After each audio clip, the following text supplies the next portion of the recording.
విశాఖ నగరం smart metropolitan సిటీగా పేరుగాంచింది. Executive capital దిశగా దూసుకెళ్తోంది. అదే రేంజ్లో ఇక్కడ బెగ్గింగ్ మాఫియా కూడా చెలరేగిపోతోంది.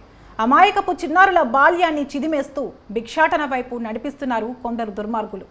పొత్తిళ్లలో బిడ్డలను సైతం ఎత్తుకొచ్చి యాచకులుగా మారుస్తున్న వైనంపై న్యూస్ 360 ప్రత్యేక కథనం.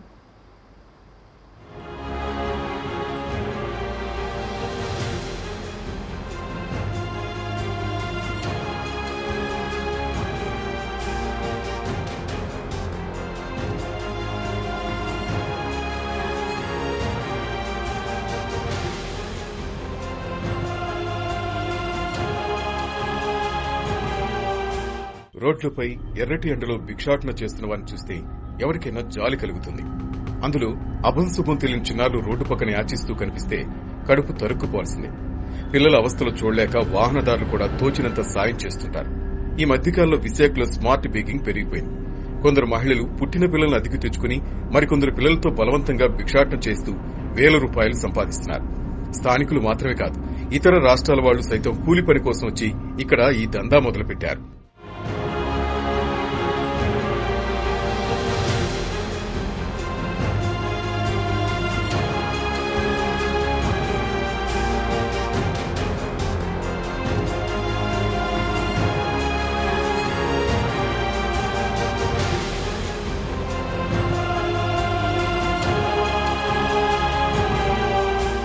చంకలో పసిపిల్లలను ఎత్తుకుని యాచిస్తూ కనిపించే మహిళలు విశాఖ మహానగరంలో ఎక్కడ చూసినా కనిపిస్తూ ఉంటారు.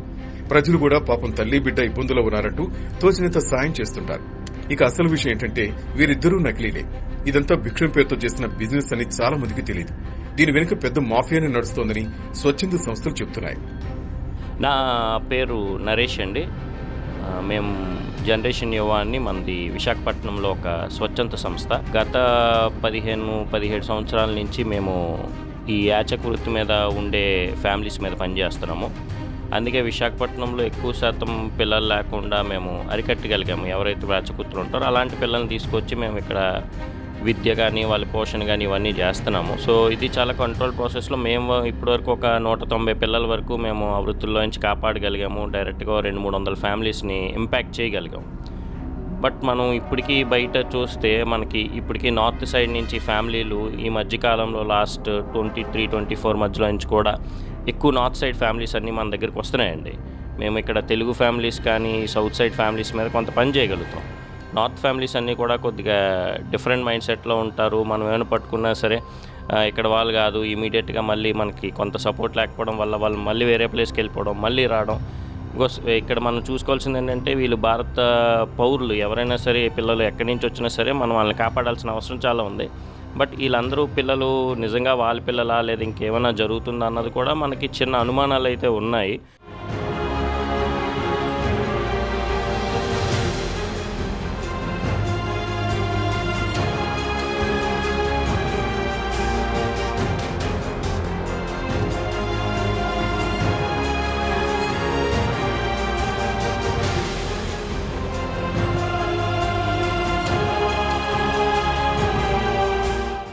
కేవలం అద్దెకు తీసుకున్న పిల్లలతో భిక్షాటన చేయించడమే కాకుండా ఈ బెగ్గింగ్ మాఫియా చేయని అరాచకాలు లేవు. తల్లిదండ్రుల దగ్గర నిద్రిస్తున్న పిల్లలు సైతం కిడ్నాప్ చేస్తున్నారు. ఇతర ప్రాంతాలకు తీసుకెళ్లి వారితో బలవంతంగా భిక్షాటన చేయిస్తున్నారని అంటున్నారు. అధికారులు ఆపరేషన్ ముస్కాన్ పేరుతో గతంలో భిక్షాటన చేస్తున్న పిల్లలను అదుపులోకి తీసుకుని ప్రభుత్వ చిల్డ్రన్స్ హోములకు తరలించడమే కాకుండా బాధ్యులపై చర్యలు కూడా తీసుకునేవారు. ఇప్పుడు అధికారులు పిల్లల విషయంలో దృష్టి పెట్టడం లేదన్న ఆరోపణలు కూడా వినిపిస్తున్నాయి. ఎక్కడైతే బెగ్గింగ్ అనేది వాళ్ళు ఒక ఉపాధిగా మలుచుకొని వస్తున్నటువంటి డబ్బులతోటి ఈ 3 పూట్ల వైన్ తీసుకోవడము, అలాగే విచ్చలవిడిగా ఈ రోడ్ల మీద ఇది పెరిగిపోతుంది. దీన్ని మేము ఏం చేస్తున్నామంటే మాకు రైల్వే పోలీసులు కొంతమంది ఒంటరి మహిళల్ని ఈ బెగ్గింగ్కి అలవాటు పడ్డ వాళ్ళని మాకు అప్పగిస్తే వాళ్ళకి కౌన్సిలింగ్ ఇచ్చి వాళ్ళని నయాన భయాన వాళ్ళ గ్రామాలకి పంపించేస్తున్నాం. అయినప్పటికీ ఇంకా రాను ఈ బెగ్గింగ్ అనేది ఒక ఉపాధిగా చేసుకుని ఈ రోడ్ల మీద ఎక్కువ మంది దీన్ని ఒక ప్రయాణికులకు కానీ తోటి వ్యక్తులకు కానీ ఎక్కువగా వాళ్ళు ఇబ్బంది కలిగిస్తున్నారు. దీని అర్థాన్ని కూడా మరి ప్రభుత్వం ఒక బెగ్గింగ్ సంబంధించి ఒక వేరే హోమ్స్ అనేది వాళ్ళందరినీ కూడా వాళ్ళకి కౌన్సిలింగ్ ఇచ్చేటటువంటి కౌన్సిలింగ్ సెంటర్లు అనేది ఏర్పాటు చేయాలి. చాలా వరకు మేము ఏజ్డ్ పర్సన్స్ అందరినీ కూడా వేరే ఓల్డ్ ఏజ్ హోమ్స్ తరలిస్తున్నాం. ఎందుకంటే జీవీఎంసీ 8 షెల్టర్లు పెట్టింది, ఇంకా ఎక్కువ షెల్టర్లు అయితే అవసరం ఉంది. ఎందుకంటే ఉన్న షెల్టర్లు తక్కువ, రాను రాను వలసలు పెరిగిపోతున్నాయి. అలాగే మన ఇసుకతోట జంక్షన్లో కానీ, ఇలాగే మన బీచ్ రోడ్లో కానీ చాలామంది, కొన్ని వందల మంది వస్తున్నారు. కొత్తగా వచ్చి వాళ్ళు ఈ నగరంలో వాళ్ళు ఇలాంటి వాటి మీద ఆధారపడి, బెగ్గింగ్ మీద ఆధారపడి వాళ్ళు బ్రతుకుతున్నారు. వీటన్నిటి మీద కూడా చాలా నిశితంగా దృష్టి పెట్టాల్సినటువంటి అవసరం ఉంది.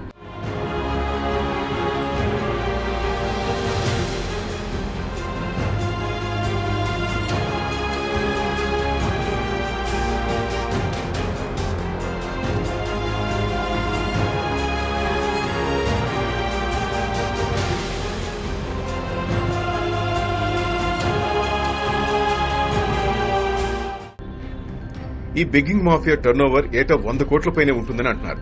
భిక్షగాళ్లు కాస్త ఒడ్డు పొడుగు ఉన్న వాళ్లతో సెటిల్మెంట్లు, దందాలకు ఫైనాన్షియర్లు వాడుకుంటున్నారు. ఓ ఎన్జీఓ సంస్థ చేసిన సర్వేలో కీలక అంశాలు వెలుగులోకి వచ్చాయి. యాచకులను సంస్థ ప్రశ్నించగా నమ్మలేని నిజాలు తెలిసాయి. కేవలం ఈ బెగ్గింగ్ మాఫియా విశాఖ నగరానికే పరిమితం కాలేదు, దేశవ్యాప్తంగా విస్తరిస్తోందని చెప్తున్నారు. వీళ్ళు ఈ అదర్ స్టేట్స్లో నుంచి కానీ లేకపోతే పక్క సిటీస్లో నుంచి కానీ మన దాంట్లోకి ఎంటర్ అయిన తర్వాత వీళ్ళకి ఏంటంటే ఒక్కసారి వైజాగ్లోకి రాగానే ఎక్కువ డబ్బులు చూస్తున్నారు. ఎందుకంటే ఒక సిగ్నల్ కాకపోతే ఇంకో సిగ్నల్ కాకపోతే ఇంకో సిగ్నల్. అప్పటికి మా టీమ్స్ వెళ్ళి వాళ్ళని రెస్క్యూ చేయడం, ట్రై చేయడం, లేకపోతే వాళ్ళు కౌన్సిల్ చేయడం. పక్క స్టేట్ నుంచి వచ్చిన వాళ్ళకి ఏమవుతున్నారంటే వాళ్ళ తల్లిదండ్రుల నుంచి ఇన్ఫాంట్ చంటి పిల్లలు ఎత్తుకొని అడుక్కుంటున్నారు కదా. ఈ ఎర్రటెంట్లో మనం అడ్డమే కష్టంగా ఉంది. ఆ చంటి పిల్లలు ఎత్తుకొని అడుక్కుంటున్నారు. ఎలా అంటే ఆ తల్లిదండ్రులని వేరు చేయలేం. ఆ విషయం వాళ్ళకి తెలుసు. వాళ్ళు ఏం చేస్తున్నారు, పట్టుకొని రోడ్ల మధ్యలో, వెహికల్స్ మధ్యలో పరిగెడుతున్నారు. దానివల్ల వాళ్ళకి ఇంకేమైనా యాక్సిడెంట్ అవుతుంది అని చెప్పి జనాలు, మనమేనే చాలామంది కూడా జనాలు అమ్మాని చంద్రపల్లితో అడుక్కోకమ్మా అని చెప్తున్నారు. కానీ ఏం జరుగుతుందంటే ఎక్కడ వాళ్ళు అలా పరిగెత్తి ఇంకేదైనా యాక్సిడెంట్ అవుతుందేమో అని చెప్పి జనాలు అంటే వీళ్ళు లిటరల్గా చెప్తున్న వాళ్ళు కూడా భయపడుతున్నారు. చాలామంది రాజస్థానీ వాళ్ళైనా ఎందుకు మీరు మీ ఊర్లో ఉండొచ్చు కదా అని అంటే వాళ్ళు చాలా సింపుల్గా చెప్తారు, ఇద్దరు సబ్ లోగ్ బహుత్ అచ్చా ఆద్మీ హే ఇస్లీ బహుత్ పైసా ఆతే అందుకే ఇక్కడికి వస్తాము అని. తర్వాత వాళ్ళ ఊర్లో వాళ్ళు వెళ్ళిపోతారు. ఎక్కువ మన విశాఖపట్నానికి రావడానికి కారణం ఏంటంటే వాళ్ళకి ఎక్కువ డబ్బులు వచ్చేస్తున్నాయి. దీన్ని మనం అరికట్టాలంటే ఫస్ట్ జనాల్లో మనం అవేర్నెస్ మనం క్రియేట్ చేయాలి. బెగ్గింగ్ మాఫియా గుట్టు రట్టు చేసేందుకు న్యూస్ 360 కదిలింది. చిన్నారులు ఎత్తుకుని భిక్షాటన చేస్తున్న వారితో మా ప్రతినిధి బృందం మాట్లాడింది. పసిపిల్లలు ఏడవకుండా అలాగే పడుకుని ఉండేందుకు బెగ్గింగ్ మాఫియా ఏవో చిన్న డ్రాప్స్ బాటిల్స్ ఇస్తారని, దీంతో పిల్లలు 8 గంటల పాటు నిద్రలోనే ఉంటారని, ఆకలి కూడా కాదని ఓ మహిళ న్యూస్ 360 ప్రతినిధులకు తెలిపింది.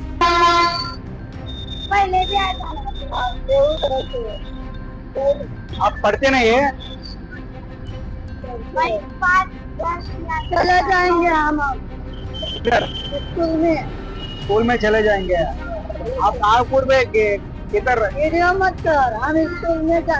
हाँ वीडियो नहीं है, शॉर्ट फिल्म है.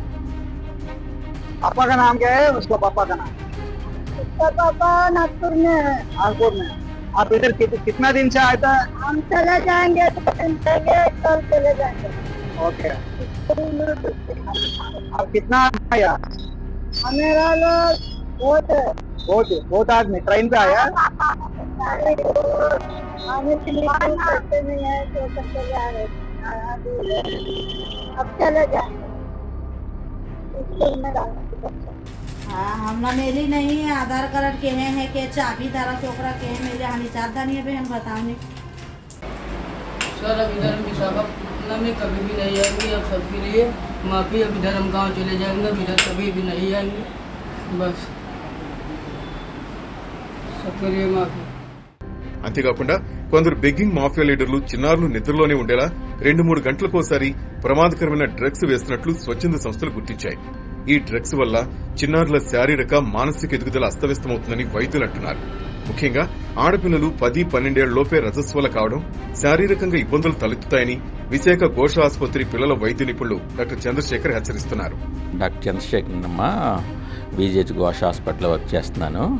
మెయిన్ ఈ మధ్యకాలంలో అన్ని చోట్ల, అలాగే మన సిటీలో కూడా ఏం జరుగుతుందంటే కొంతమంది పిల్లలు ఇక్కడ మన సిగ్నల్ పాయింట్స్ దగ్గర చాలా ఎక్కువ మంది పిల్లలు కనపడుతున్నారు అనమాట. వీళ్ళు చంటి పిల్లలు అవ్వచ్చు, కాస్త ఏజ్ కాస్త మామూలుగా 3 years 5 years పిల్లల కాడి నుంచి చంటి పిల్లలు సంకలు వేసుకున్న పిల్లలు కూడా వీళ్ళు కనపడుతూ ఉన్నారనమాట. వాళ్ళని ఏంటంటే సిగ్నల్స్ దగ్గర మనం ఆగినప్పుడు వీళ్ళు వచ్చి అడగడం, మనం ఏదో కాస్త కర్టసీ గ్రౌండ్స్లో మనం వాళ్ళకి ఏదో అమౌంట్ ఇవ్వడం, ఇటువంటివి జరుగుతూ ఉన్నాయన్నమాట. కానీ అసలు అటువంటి పిల్లలు మనకు కనబడినప్పుడు వాళ్ళు జస్ట్ డైరెక్ట్గా ఆ ఏజ్ పిల్లలు బెగ్గింగ్ అసలు ఎట్టి పరిస్థితుల్లో మనం యాక్సెప్ట్ చేయకూడదు. As per government norms also అటువంటి వాళ్ళు బెగ్గింగ్ చేస్తున్నారంటే చైల్డ్ ప్రొటెక్షన్ యాక్ట్ ప్రకారం వాళ్ళు అసలు హోమ్కి పంపించేయాలన్నమాట. అదేవిధంగా ఇంకో జేజే యాక్ట్ ఉంది, దాని ప్రకారం చూసుకున్నా సరే అటువంటి పిల్లలకి ఎవరన్నా నార్కోటిక్ డ్రగ్స్ ఇవ్వడం కానీ ఏమన్నా వాళ్ళకి వాంటెడ్లీ వాళ్ళకి ఏమన్నా సబ్స్టెన్స్ అబ్యూస్ కానీ ఇటువంటి ఏమన్నా ఇవ్వడం ఓన్లీ డాక్టర్ రిక్వైర్మెంట్ ఉండి డాక్టర్ అడ్వైజ్ చేస్తేనే అటువంటి మందులు పెడిక్లోరిల్ అని అటువంటి సెడేటివ్ మందులు అటువంటి ఇవ్వడానికి మనకు రైట్ ఉంది. Doctor as per doctor norms ప్రకారం వాళ్ళ ప్రొటెక్షన్ కోసం చైల్డ్ ఏమన్నా హెల్త్ విషయంలోనే అవి ఇచ్చుకోవాలి. అలా కాకుండా ఇన్ జనరల్గా మనం బయట ఏదో షాపుల్లో తీసుకున్నట్టుగా అట్లా ఇచ్చి పిల్లలకు అటువంటి మనం అలవాటు చేసినట్టయితే ఇటువంటి కండిషన్లో కూడా జరగడానికి అవకాశం ఉందన్నమాట.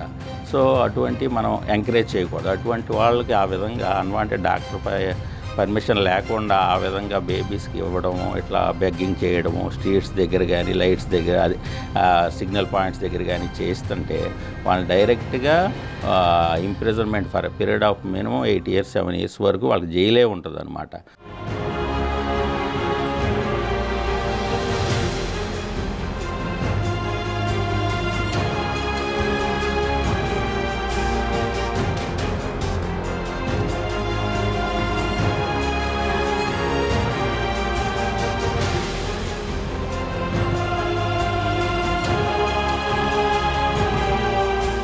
విశాఖ జిల్లాలో 10,000 మంది యాచకులున్నారని, అందులో 90% ఇలాంటి నకిలీ బెగ్గర్లేనని ఒక ఎన్జీఓ సర్వేలో వెల్లడైంది. ఏ దిక్కు లేకనో కుటుంబాన్ని పోషించుకునేందుకు అడుక్కునేవారు 1000 మందే ఉంటారని గుర్తించింది. యాచకులుగా పనిచేస్తున్న వారిని అసాంఘిక కార్యకలాపాలకు వినియోగిస్తున్నారని, సుపారీ దాడుల దగ్గర నుంచి గంజాయి డ్రగ్స్ విక్రయించే వరకు వాడుకుంటున్నారని తేల్చారు. ఈ బెగ్గింగ్ మాఫియాలో రోజువారీ కూలీలుగా కూడా యాచకులు ఉంటారు. వీరికి అప్పగించిన ప్రాంతాన్ని బట్టి రోజు 400 రూపాయల నుంచి 600 వరకు వసూలు చేస్తారు. ముఠా లీడర్లు ఆ సొమ్మును తీసుకుని రోజు ఒక 200 మాత్రం యాచకులకు ఇస్తారని చెబుతున్నారు. ఏటా 100 నుంచి 120 కోట్ల వరకు చిల్లర ముడుతోందని కొన్ని స్వచ్ఛంద సంస్థల ఫెడరేషన్ సర్వేలో వెల్లడైంది. సుమారు 10,000 మంది యాచకులు రోజు 400 చొప్పున వసూలు చేసి ఇస్తున్నారని, అంటే రోజు 40 లక్షల పైగా మాఫియాకు ఆదాయం వస్తుందని అంచనా వేస్తున్నారు. అవసరాల్లో ఉన్నవారిని, ఆపదలో ఉన్నవారిని పట్టుకొచ్చి యాచక కూలీలుగా మారుస్తున్నారు. చిన్నారుల బాల్యాన్ని చిదిమేస్తూ శారీరకంగా మానసికంగా హింసిస్తూ కోట్లు గడిస్తున్న ఇలాంటి బెగ్గింగ్ మాఫియాపై పోలీసులు అధికారులు దృష్టి పెట్టాలని ప్రజలు కోరుతున్నారు. ఇప్పటికైనా అధికారులు స్పందించి మాఫియాను రూపుమాపి స్మార్ట్ సిటీని మరింత అభివృద్ది చేయాలని న్యూస్ 360 కోరుకుంటోంది.